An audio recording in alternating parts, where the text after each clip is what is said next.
Uma manada de elefantes africanos é uma vista impressionante. Uma família de elefantes é formada por fêmeas adultas aparentadas e seus filhotes. Nessa família unida, um ajuda o outro. Os elefantes têm uma excelente memória e isso fortalece sua união. Eles se lembram e reconhecem uns aos outros, mesmo depois de muito tempo separados. Quando um elefante jovem está agitado, elefantes mais velhos o tranquilizam por se aproximarem e tocarem nele com o corpo ou a tromba.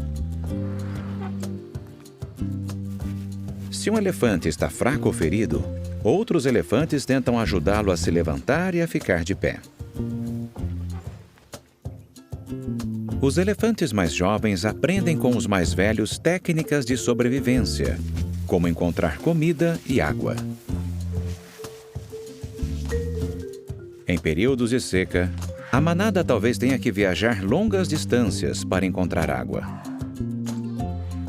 Os elefantes mais velhos vão na frente, ajudando os mais novos a fazer a viagem. Como os elefantes sabem o caminho?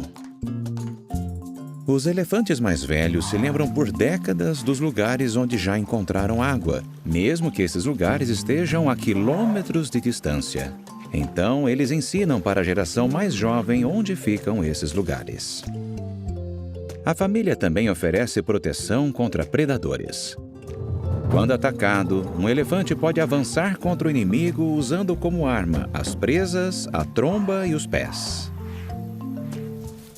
Para proteger suas crias dos predadores, elefantes adultos formam um círculo em volta delas.